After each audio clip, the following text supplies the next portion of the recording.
सुप्रभात विद्यार्थियों, आज हम पढ़ेंगे परिश्रम ही सफलता की कुंजी है। परिश्रम ही सफलता की कुंजी है। कैसे? इस पाठ में बताया गया है कि एक बालक की कहानी बताई गई है जो चींटियों से परिश्रम करना सीखता है। किस तरह चींटियाँ परिश्रम करके आगे बढ़ती हैं, उस तरह ही एक बालक परिश्रम करना सीखता है। बच्चों में परिश्रम की भावना जागृत करना इस पाठ का उद्देश्य है और हमें परिश्रम हमेशा करते रहना चाहिए। परिश्रम ही सफलता की कुंजी है।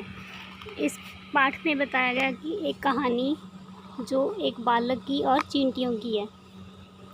बहुत पुरानी बात है, किसी गांव में एक किसान रहता था। उसका नाम किशन था। वह बहुत बूढ़ा हो गया था। उसका एक बेटा भी था। एक बहुत पुरानी बात है, जो एक गांव में एक किसान रहता था और वह बूढ़ा हो गया था और उसका एक बेटा भी था जिसका नाम था रोहन। एक दिन उसने अपने बेटे को अपने पास बुलाया और कहा, बेटा रोहन, अब तो मैं बहुत बूढ़ा हो गया हूँ, मेरे हाथ पाँव नहीं चलते। अब तुम मेरा काम धंधा संभालो। भी जो बूढ़ा किसान था उसने अपने बेटे को अपने पास बुलाया और कहा कि अब मेरे हाथ पाँव नहीं चलते, मेरा जो व्यवसाय है वो तुम संभालो। रोहन बोला, पिताजी, मुझे काम करना कौन सिखाएगा, मैं तो कुछ भी नहीं जानता। किशन ने समझाया, बेटे तुम हिम्मत रखो तो काम करना सीख जाओगे। किशन ने अपने बेटे को समझाया कि तुम साहस रखो और काम करना सीख जाओगे। फिर उसने ज़मीन की तरफ, यहाँ चींटियाँ चल रही थी, इशारा करते हुए कहा, तुम चींटियों से मेहनत करना और हिम्मत रखना सीखो। देखो ये कितनी परिश्रमी हैं, दिन रात काम में लगी रहती हैं।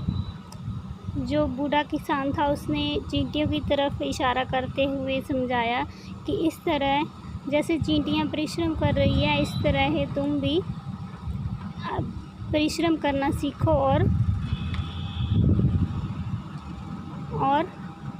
हिम्मत रखो।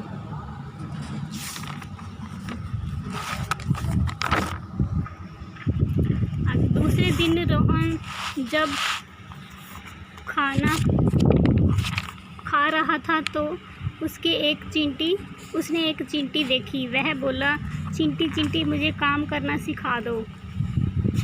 आज से तुम मेरी शिक्षिका हो, मैं तुमसे काम सीखूंगा। पर चींटी कुछ न बोली। वह चुपचाप चीनी की डली को धकेल रही थी। उसने कहा कि चींटी, आज से तुम मेरी शिक्षिका हो, मतलब मेरी अध्यापिका हो और मैं तुमसे ही काम करना सीखूंगा। पर चींटी कुछ न बोली, चुपचाप चीनी की डली को धकेलती रही। रोहन समझ गया कि मुझे मेहनत करनी चाहिए। उसने अपने खेत में खूब परिश्रम किया, मेहनत से हल चलाया, खेत को खूब जोता, उसमें गेहूँ बोया, फसल को पानी से सींचा, उसकी रखवाली की, पर उपज नहीं हुई। रोहन निराश हो गया। वह चुपचाप बैठकर सोचता रहा। तभी उसे दीवार पर चींटी दिखाई दी। उसने चींटी से कहा, तुम मेरी शिक्षिका हो, बताओ मैं क्या करूं? चींटी ने कुछ नहीं कहा। वह गेहूं के एक दाने को दीवार पर ऊपर की ओर चढ़ा रही थी, जैसे ये गेहूं का दाना और लेकर दीवार पर चढ़ रही है। वह अपना काम करती रही। तभी दाना लुढ़क कर नीचे आ गिरा। चींटी दीवार से नीचे उतरी। फर्श पर आकर उसने दाने को फिर धकेलना शुरू किया। वह धीरे धीरे दाने को दीवार पर चढ़कर ऊपर की ओर ले जा रही थी। वह काफ़ी ऊपर पहुंच चुकी थी कि दाना लुढ़कर नीचे आ गिरा। चींटी ने फिर दीवार से नीचे उतरी और दाना छिटक दूर जा गिरा था। चींटी ने उसे ढूंढ लिया। वह फिर से दाने को ऊपर लेकर चढ़ने लगी। इस बार वह दाने को ऊपर तक ले गई। वहाँ उसका घर था। दाने को उसने अपने घर तक पहुंचाया। यह देखकर रोहन ने सोचा, अब मैं हिम्मत से काम करूंगा, मेहनत से पीछे नहीं हटूंगा। अब रोहन ने सोचा कि मैं भी हिम्मत से काम करूंगा और मेहनत से पीछे नहीं हटूंगा। अगली बार उसने फिर खेत जोता। इस बार फिर उसने गेहूं की फसल बोई। उसने खेत की खूब निराई की, पौधे को पानी से सींचा। निराई मतलब खेत में जो अनावश्यक पौधे हैं उसे काटकर साफ किया। कीटनाशक दवा छिड़की। बीच बीच में खेत की सिंचाई करता रहा। उसने फसल को सूखने नहीं दिया। इस बार गेहूं की उपज अच्छी हुई। गांव वालों ने इसके लिए रोहन को बधाई दी। रोहन विनम्रता से बोला, चींटियों की कृपा है, उसने मुझे मेहनत करना सिखाया और वे मेरी शिक्षिका है। रोहन ने कहा कि चींटियां ही मेरी शिक्षिका अध्यापिका है, उन्होंने मुझे मेहनत करना सिखाया है। आगे शब्दार्थ दिए गए हैं। उसके बाद निम्नलिखित शब्दों का शुद्ध उच्चारण कीजिए। ये शब्द दिए गए हैं, इनका शुद्ध उच्चारण करना है।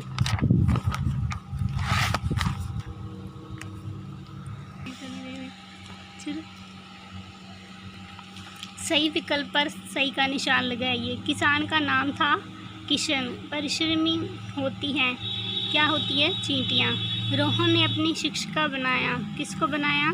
चींटी को। पहली बार रोहन की उपज अच्छी नहीं हुई। चींटी क्या लेकर दीवार पर चढ़ रही थी? गेहूं का दाना। फसल अच्छी होने पर गांव वालों ने रोहन को बधाई दी। निम्नलिखित शब्दों में रिक्त स्थानों की पूर्ति कीजिए, जैसे चींटी, दाना, बूढ़ा, चींटियाँ और चीनी। ये शब्द जो रिक्त स्थान दिए गए इनमें भरने हैं। सही वाक्यों पर सही और गलत पर गलत का निशान लगाइए। किसान के 2 बेटे थे, ये गलत है। रोहन बहुत आलसी था, ये भी गलत है और बाकी सही है।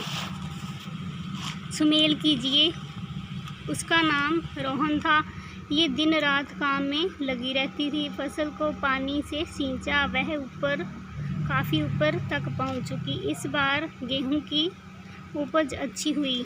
किससे कहा? पिताजी मुझे काम करना कौन सिखाएगा? ये किसने कहा था? रोहन ने किशन से। रोहन ने मतलब अपने पिता से कहा था। बेटे तुम हिम्मत रखो, ये किसने कहा था? किशन ने रोहन से। इसी तरह ये शब्द दिए गए हैं जो जिसने कहा, किससे कहा, ये लिखना है। निम्नलिखित प्रश्नों के उत्तर दीजिए।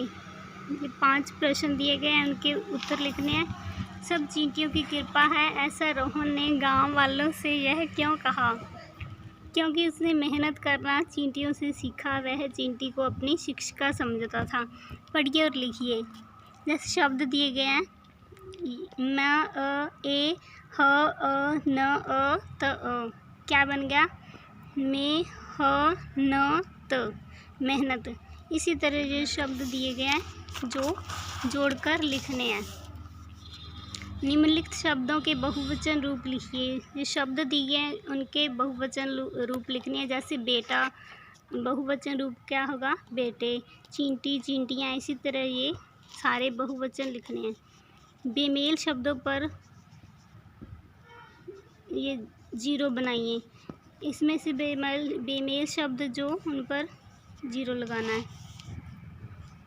शब्द के जिस रूप से उसके पुरुष या स्त्री होने का पता चलता है उसे लिंग कहते हैं। लिंग 2 भेद होते हैं लिंग के, पुल्लिंग और स्त्रीलिंग।